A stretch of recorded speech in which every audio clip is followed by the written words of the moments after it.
시간이 정말로 빠르게 흘러서 10월에 벌써 마지막 주일을 맞고 있습니다.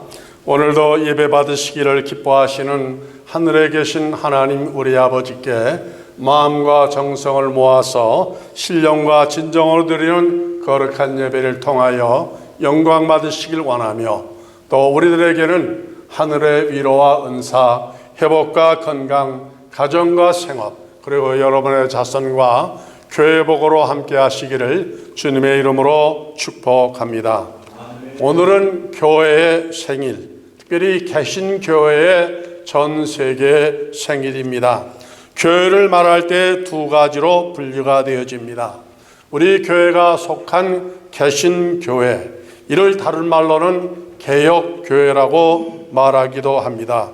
그리고 다른 하나는 천주교회이지요. 지금으로부터 503년 전인 1517년 천주교회의 독일인 신부 마틴 루터가 당시 로마 캐톨릭 교회가 면죄부를 대량으로 판매하는 것에 대하여서 참으로 부당한 것에 항의하였었던 시작이 되었던 날입니다. 당시 캐톨릭 교회의 비성경적이며 의식적인 교회 모습에 대항한 신부 마틴 루터로부터 시작된 종교 개혁은 이후 수많은 개혁자들에 의하여서 발전하다가 1536년 장로교회 창시자인 요한 칼빈 선생으로 이어지면서 종교 개혁의 교리적인 틀을 완성하게 되었습니다. 그래서 개혁자들의 외침은 오직 성경, 오직 은혜, 오직 믿음, 오직 하나님께만 영광을 돌리며 하나님 앞에서만 우리가 살아야 할 것을 주장하게 되어졌습니다. 이러한 개혁자들의 공로로 말미암아 개신교회, 개혁교회가 천주교회로부터 탄생이 되어진 것이죠. 특별히 개혁의 불을 당겼던 마틴 루터는 독일 사람이었죠. 독일에서 태어났는데 그는 어려서부터 청명하기로 주변으로부터 참으로 칭송을 많이 받아왔습니다. 그래서 부모의 권유로 그는 법률가가 되어지기 위하여서 이제 법률학교에 들어갔습니다. 그러다 어느 날 그와 가장 친했던 학교 동료가 자기 앞에서 죽임을 당하는 그 광경을 목격하라고서 큰 혼돈에 빠지게 되어집니다. 인생은 무엇이고 왜 죽어야만 하는가? 죽은 다음에 우리가 가야 할 곳은 어디일까? 참으로 많은 생각을 하게 되어지다가 그는 법률가로 출세하기에 앞서서 이제 그의 삶의 방향을 바꾸게 되어집니다. 그래서 종교인으로 그의 삶이 바꾸게 되어지는데, 이후 루터는 구원의 문제를 해결받기 위하여서 수도원으로 돌아가죠. 어려운 수도사의 과정을 마침내 마치고서 그 다음에 그는 신부가 되어졌습니다. 1506년이었었죠. 그런데 신부가 되어서 성경을 연구하고 가르칠수록 그 자신에게 강하게 도전받는 것이 있었습니다. 그것은 가톨릭 교회가 가르치는 것처럼 인간의 구원이 행위로 말미암는 것이 아니고 전통을 지킴으로 받는 것이 아니라는 것입니다. 뿐만 아니라 천주교에서 주장하는 것처럼 천주교는 지금도 교황 무엇을 주장하거든요. 교황은 죄가 없다는 겁니다. 흠이 없다는 것, 실수가 없다는 겁니다. 그런데 루터는 교황도 신이 아닌 사람이기 때문에 그에게도 용서받아야 할 죄가 있는 것을 천명하게 되어집니다. 당시 루터의 이러한 개혁 의지는 달걀로 바위를 치는 것과 같이 무모한 것일 수도 있는 것은 엄청난 그 천주교회와의 싸움이기 때문에 죽기를 각오하지 아니하면은 그와 같은 일을 할 수가 없는 것이었습니다. 그럼에도 불구하고 루터는 그런 깨달음과 각오를 굽히지 아니하고 당대 성직자들의 교회라고 일컬어지는 독일의 비텐베르크 성당 그 게시판에다가 천주교회가 개혁되어질 것을 95개 항을 적어가지고 거기다 게시해서 붙여 놓았습니다. 그러한 그 루터의 개혁 의지는 독일에 있는 모든 신부들이 2주 만에 그 모든 내용을 다 읽어보게 되어졌고, 뿐만 아니라 유럽에 있는 모든 교인들이 2주 만에 그 마틴 루터의 95개 조항의 천주교에 개혁되어질 내용을 다 읽게 되었습니다. 당시의 시대적인 상황이 종교 개혁을 강하게 열망하고 있었기 때문이기도 했을 겁니다. 천주교회는 성경을 이탈하여 성도들을 바른 길에서 떠나게 하고 있었기 때문이었습니다. 말씀을 떠난 신앙은 옛날만 그런 것이 아니라 지금도 마찬가지죠. 신비주의적으로 치우칠 수밖에 없고 영적으로 성경을 모르면 무지에 빠질 수밖에 없는 겁니다. 초대교회 사도들의 전통을 이어받은 신앙에서 이탈한 천주교회는 결국 신본주의에서 인본주의로 바뀌게 되어지는 것이죠. 그 결과가 어떻게 되느냐? 하나님을 위해서 사람이 존재하는 것이 아니라 우리가 존재하는 하나님의 영광을 위해서 존재하는 것인데, 그것을 망각하고 하나님이 누구를 위해서 존재하는 거야? 사람을 위해서 존재하는 것으로 그렇게 이해를 하게 되었었던 것입니다. 결국 이것이 발전하여서 마지막에는 사신신앙, 즉 하나님은 돌아가셨다, 예전에는 계셨지만 죽으셨다는 겁니다. 거기에 더 발전하여서 이제 민중신앙이라는 것이 꽃피기를 시작하였습니다. 종교다원주의로 발전하기 시작했던 것이죠. 꼭 예수를 믿어야만, 교회를 나가야만 구원받는 것이 아니라 구원의 길이 여기저기 많이 있다는 것이죠.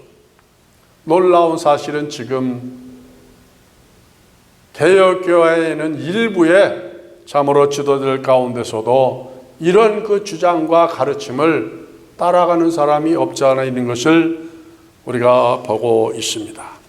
당시의 로마 캐톨릭 교회는 지나치게 율법적이었습니다. 천주교의 특징상 이러한 권위주의 체제는 결국 어디까지 가냐면은 신부들의 타락의 경지까지 몰고 가게 되었었던 것이죠. 말씀의 배경이 없으면은 성직자는 무너질 수밖에 없는 것이죠. 그래서 어느 정도까지 그렇게 심각한 경제를 쓰는 거 아니, 예를 들면 교황 알렉산더 6세는 자녀가 여러 명이 있었어요. 부인도 하나만이 아니고 여러 명이 있었습니다. 우리가 아는 것처럼 신부는 가정을 가질 수가 없고 결혼할 수가 없지 않습니까? 그런데 평범한 신부도 아니고 교황의 자리에 올라간 사람이 7명의 자녀를 가졌을 뿐만 아니라 여러 명의 부인을 가지고 있었다는 것은 정말로 놀라운 일이 아닐 수 없습니다. 이 사람이 어떻게 그 자리까지 올라갈 수 있었을까? 1492년에 교황이 되어진 이분은 결정적인 핸디캡을 가지고 있었음에도 그 자리에 올라갈 수 있던 이유가 있었답니다. 그 의지는 뭐냐면은 이게 뭐예요? 무슨 힘? 돈의 힘 때문이죠. 돈이 많이 있었던 거예요. 그래가지고 그를 반대하는 많은 사람들을 돈으로 사버린 거예요. 매수해버린 거예요. 왜 그러면 그렇게 많은 돈을 들여가지고 그 자리에 올라갔을까? 못하기 위해서? 더 많은 돈을 벌기 위해서, 더 많은 권세를 가지기 위해서 그러했던 것이죠. 더 큰 권세를 누리기 위해서. 그러니 그 아래의 성자들의 윤리적이나 도덕적인 수준이 어디까지 타락했는지를 우리가 짐작해 볼 수 있는 것이죠.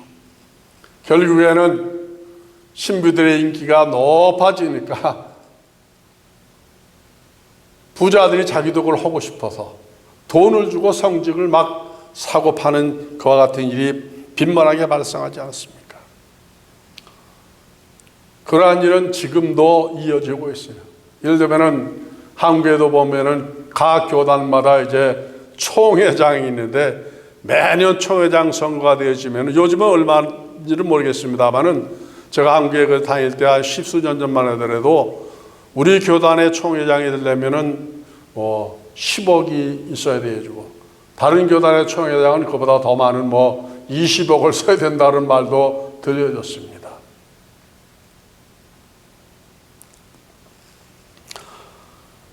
중세교회가 은혜에서 이탈하니까 강단에서 무엇이 사라지는 거니? 말씀이 떠나가 버린 거예요. 말씀이 떠나간 그 강단에 들어오는 것이 뭐죠? 전통이 들어오고 그 다음에 화려함이 들어오는 거예요. 그래서 개신교의 목사는 이렇게 있고 합니다마는 신부님들은 어때요?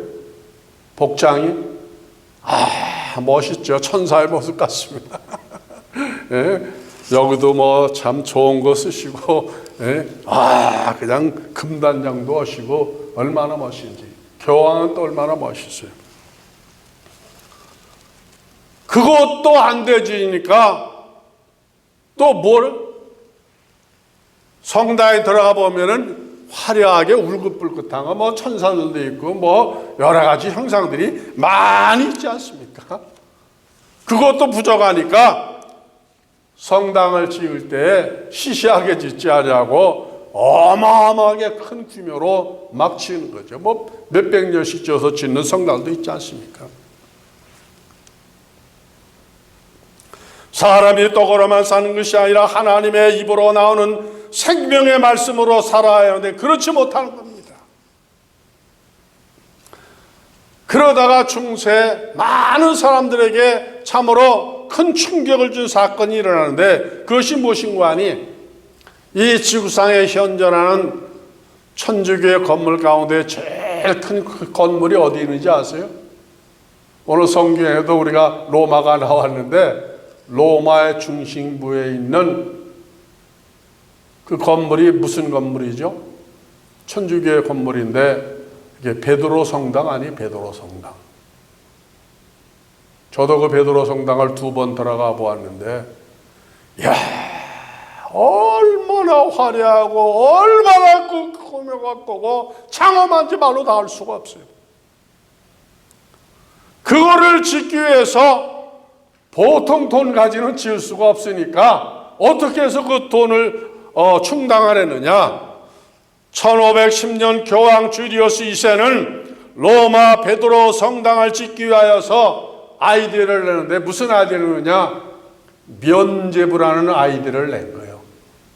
죄 지은 사람은 무슨 죄를 졌든지 교황청에서 발급하는 이 면죄부를 사기만 하면 무슨 죄를 졌든지 그 죄가 다 사여진다. 죄 지은 사람들이 항상 뭘 가지고 있죠? 불안, 염려와 죄에 대한 공포, 두려움을 가지고 있는데 이거를 면죄부를 받기만 하면 걸림이 없고 천국 들어가는데도 무사 통과라고 그러니까 이 무지몽매한 돈 있는 부자들이 어떻게 한 거예요? 면죄부를 막 사는 거예요.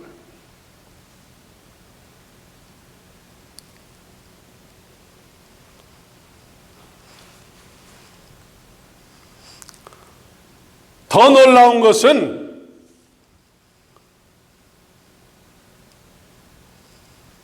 면죄부를 교회가 팔 수 없으니까 알베르트라고 하는 그 사람에게 아주 사업가죠. 면죄부 판매 전권을 준 거예요. 그러니까 내가 파는 모든 값의 반은 내가 사람들을 고용해서 하고 나머지 반은 바쳐라. 이 사람이 또 뛰어난 사람이니까 테칠이라고 하는 당대 유명한 웅병가를 고용을 해가지고 그냥 모든 비용을 다 대서 유럽 일대를 다 다니면서 사람들을 모으고 그 태체라는 웅병아를 통하여서 왜 면죄부를 사야만 하는가? 그 면죄부의 효능이 얼마나 위대한가? 이걸 그냥 열변을 통하게 하니까 지금 같으면 그게 안 먹힐 터인데 당대만 해도 무지한 세대이니까 그러니까 다 넘어가지고 그냥 그 면죄부를 서로 살려고 난리가 난 거예요. 그걸 가지고 뭘 했다고요? 베드로 성당을 찍은 거예요.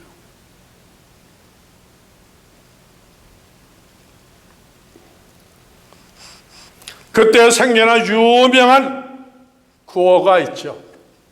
그 구호가 뭐냐면은 여러분이 면죄부를 산 그 보화 은금이 떨어지는 순간에, 헌금함에 들어가는 순간에 여러분의 가족 중에 죽어서 지금 천국에 가지 못하고 다른 곳에 가 있는 사람이 한 발자씩 나온다는 거예요. 나온다. 그러니까 사랑하는 가족을 위해서는 돈 있는 사람은 아낌없이 그냥 더 많이 면죄부를 살 수밖에 없는 것이죠. 그래서 신학자들은 중세기를 영적인 흑암기라고 말하고 있는 것이죠. 그 외에도 개혁되어야 할 것들이 많이 있었습니다. 그 중에 루터의 마음을 가장 무겁게 한 것은 구원의 문제였었던 거예요. 구원의 문제. 지금도 우리가 그 여러 가지 참 여러 종교들을 보게 되면 특별히 난 미개한 나라들 보게 되어지면요, 엎드려서 그냥 3년씩 오보 갔다가 일보 후퇴하고 기어가는 이런 사람들. 얼마나 불쌍한지 모르겠어요. 그렇게 해서 구원을 받았으면 좋겠는데 그렇게 아주 구원을 받나요? 못 받죠. 안 됩니다. 행위로는 절대로 구원을 받을 수가 없는 거예요. 로마 교회는 구원을 위하여 각 사람의 고행을 주장했습니다. 면죄부를 사라는 거예요. 선행이 없이는 누구도 하나님의 나라에 들어갈 수가 없다는 겁니다. 마틴 루터가 이태리 로마를 방문한 거죠. 그도 다른 사람들처럼 고행으로 인한 구원의 기쁨을 맛보려고 유명한 로마에 있는 산타 스칼라 성당을 방문했어요. 그 성당엔 뭐가 있냐면은 28개 나무 계단이 그거 있습니다. 저도 33년 전에 로마를 방문했었을 때 그 산타 스칼라 성당 그 나무 계단의 일부를 올라가 본 적이 있습니다. 그게 어떤 나무 계단이냐면요, 예수님이 2000년 전에 사형 언도를 누구한테 제일 먼저 받으냐면은 제사장한테 받은 다음에 그 다음에 당시 권한을 가지고 있는 사람이 그 로마 총독부가 있지 않았습니까? 그래서 이른 새벽에 거기에 끌려가 가지고 빌라도 총독에게 사형 재판을 받으실 때 빌라도 총독은 2층 거기 있었기 때문에 그 2층으로 이어지는 나무 계단이 28개로 되어져 있는 나무 계단인데 그 계단을 뜯어다가 로마에다가 옮겨놓고 그 주변에 무엇을 지냐면은 성당을 지은 거예요. 어떻게 이것이 이루어질 수가 있었느냐? 콘스탄틴 황제의 어머니가 독실한 기독교 신자였었죠. 그래서 그 어머니가 아들 황자에게 부탁을 한 거예요. 예루살렘에 있는 저 예수님이 마지막 올라가셨던 그 28개의 나무 계단을 뜯어다가 성당을 지어달라고. 황제가 명령하니까 그 일이 이루어지는 거죠. 저는 그 계단에 가보고서 놀란 게 그 28가지 계단이 2000년이 지났는데도 그 나무 계단이 지금도 그대로 있더라고요. 물론 이렇게 사람이 한 4명 정도가 이렇게 올라갈 수 있는 공간인데 그 무릎을 꿇고 기어가는 공간마다 이렇게 홈이 패이긴 했어요. 눌려가지고. 그래서 정말로 저게 2000년 된 그 나무 계단에가 의심을 했는데 제 의심이 풀려진 사건이 있어요. 한 7, 8년 전 되어졌나요? 우리 교회 이은자 권사님의 그 장남이 레바논의 대학에서 교수로 있었을 때에 그때 그 어머니 이은자 권사님이 그 레바논을 다녀오시면서 사진을 그때 한 장 가져오셨어요. 여러분들에게도 아마 보여드렸을 거예요.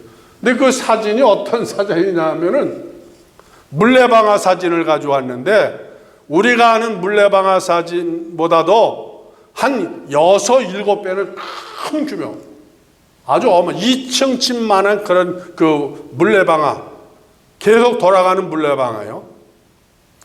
근데 그 물레방아가 천년된 물레방아래요. 천년 동안 사용한 물레방아인데 거기에 밑에 해석을 뭐라고 하시는 거 아니? 앞으로도 천년은 더 사용할 수 있는 물레방아라고 하더라고요. 그게 얼마를 사용할 수 있는 거예요? 2000년을 사용해도 썩지 않는 거예요. 그 나무가. 왜 그럴까요? 그게 무슨 나무예요? 레바논의 백향목으로 저희 하나님의 성전의 기둥으로 쓰여지는 그 나무, 그 나무로 만든 나무 계단이기 때문에 그 나무가 썩지 않는 거예요. 대단 지구상에서 가장 강력한 벌레가 먹지 못하는 그런 나무 계단인 것이죠.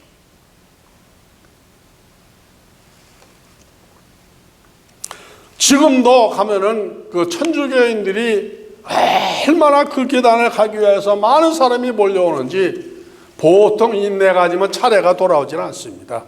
기다렸다가 들어갈 수가 없는 거예요. 한 번만 올라가는 것이 아니라 한 계단 올라갈 때마다 3년, 3, 4년 지은 죄가 용서받는다 그러니까 가서 죄 짓고 또 올라가고 또 올라가고 계속 이러는 거예요. 근데 그 계단을 누가 올라갔다고요? 마틴 루터가 자기도 무릎 꿇고 올라가다가 뭐가 생각나는 거 아니? 오늘 로마서 1장 17절의 말씀이 그의 가슴에 박힌 겁니다. 구원이 이렇게 무릎을 꿇고 계단을 올라감으로 받는 것이 아니라 무엇으로 말미암아 받는다고요? 믿음으로 말미암아 받는다. 우리가 이 말씀을 수없이 많이 읽고 그냥 지나가는데 그 말씀이 그냥 불과 같이 루터의 마음에 그냥 확 밀려들어 버리면서 깜짝 놀란 거예요. 그렇지. 구원이 나의 이러한 행동으로 받는 것이 아니라 예수님께서 십자가 위에서 날 위해서 우리를 위해서 피 흘려 죽어주셨기 때문에 우리의 죄가 사함받고 구원받는 것이지 이것으로 인하여 구원받는 것이 아닌 것을 깨달았고도 거기서 벌떡 일어난 거예요. 일어나서 걸어내놓은 거예요. 그러고서 개혁의 불길을 그가 댕기게 되었었던 것입니다. 의인은 믿음으로 말미암아 살리라. 우리의 구원이 무엇으로 말미암다고요? 예수를 믿음으로 말미암아. 예수가 누군데? 하나님의 아들. 예수님이 우리에게 왜 오셨는데? 우리에게 구원을 주시기 위해서. 구원이 뭔데? 천국의 상속자가 된다는 거 아니겠습니까? 그래서 예수님이 뭐라고 말씀하셨어요? 기뻐하고 즐거워하라. 왜? 천국이 누구의 것이기 때문에? 나의 것입니다. 우리의 것입니다. 사람의 말도 우리가 믿을 수 있잖아요. 사람의 말도. 김춘혜 권사님이 목사님 냉면 사드릴게요. 그러면은 내가 그 말을 믿겠어요? 안 믿겠어요? 난 믿어요. 믿어.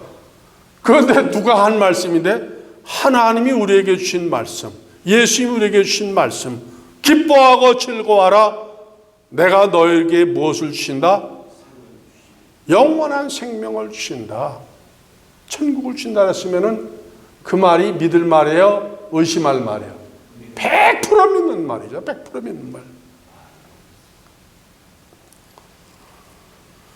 로마를 제가 2번 방문하고 마음에 큰 중압감을 느낀 것이 있어요.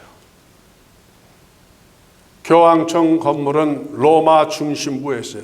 그 로마 교황청 있는 데는 5층 이상 건물이 올라가지 못해요. 로마 현재 로마 도시의 법으로. 거기서 제일 높은 건물은 그래서 교황청 건물이 제일 높습니다. 그 교황청 안으로 들어가려면은 크지는 않은데 그 성벽을 돌로 다 쌓아놨어요. 돌. 근데 그 돌이 무지하게 큰 돌이에요. 그 돌의 높이가 얼마나 되면은 우리 교회 천장만큼 높아요. 이만큼. 그래서 싹 돌아가면서 태어났는데 그거를 그 안에 이제 문을 통하여 안으로 들어가게 돼 있는데 그것을 보는데 제 마음이 굉장히 아프더라고요. 왜냐하면 그것을 보는 순간에 나는 그냥 단순한 돌담으로 보이지 아니하고 천주교와 기독교 사이의 벽으로 보여지더라고요. 이 둘은 하나가 되어질 수 없는 그런 관계로 보여지더라고요. 저 담이 다 무너지면은 전 세계가 천주교와 기독교가 하나가 되어질 텐데 뭐 때문에 안 된다고요? 이것 때문에 안 되겠구나. 그런 마음의 강한 중압감을 가져보았습니다. 그래서 신교와 구교는 저 돌담 때문에 안 되겠구나. 종교개혁의 핵심은 세 가지입니다. 오직 믿음이다. 무엇이? 우리의 구원이 오직 믿음이다. 누구를 믿는 믿음? 예수가 하나님의 아들인 것, 예수님이 나의 죄를 대속해 주신 것, 그것을 믿는 믿음. 두 번째, 오직 은총. 구원은 아래에서 위로 올라가는 것이 아니라 위에서 아래로 내려온다는 거예요. 하나님의 은혜가 아니면은 아무리 고생을 많이 해도 안 된다는 겁니다. 그렇죠, 안 되죠. 셋째는 오직 그리스도만입니다. 오직 그리스도. 그래서 예수님이 세상에 오신 것이고 예수님의 세상에 탄생하심을 천지창조의 버금가는 사건이라고 신학자들은 표현하고 있는 것입니다. 오직 성경, 우리를 구원의 길로 이끌게 하고 예수 그리스도가 누구인 것을 우리에게 가르쳐 주시는 것은 세상에 무엇밖에 없다? 하나님의 말씀인 성경밖에 없다는 거예요. 성경을 떠나서는 그 어느 것도 우리가 하나님께 나아갈 수 없는 것을 말씀하여 주는 것입니다. 이러한 개혁자들의 희생과 헌신 노력으로 말미암아서 오늘의 개혁교회가 탄생이 되었고 오늘 우리의 신앙을 그들의 신앙을 본받게 된 것이기 때문에 이 날은 우리에게 있어서 굉장히 의미가 있는 날이고 귀한 날이 아닐 수가 없는 것입니다.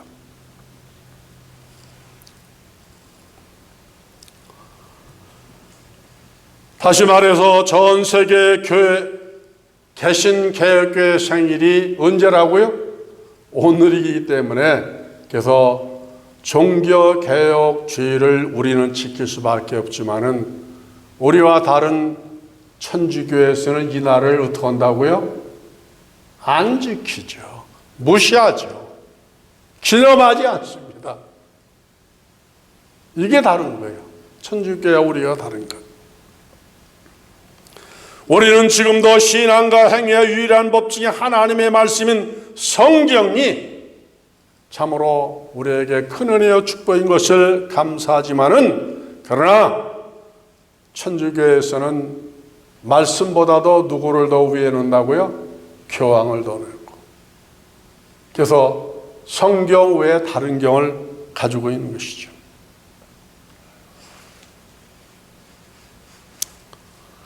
오늘 2020년 종교개혁 기념주의를 맞이하면서 오늘의 나, 오늘의 우리는, 우리 교회는 어떤 모습인가를 다시 한번 생각해 보면서 우리의 신앙이 어디로 돌아가야 된다고요?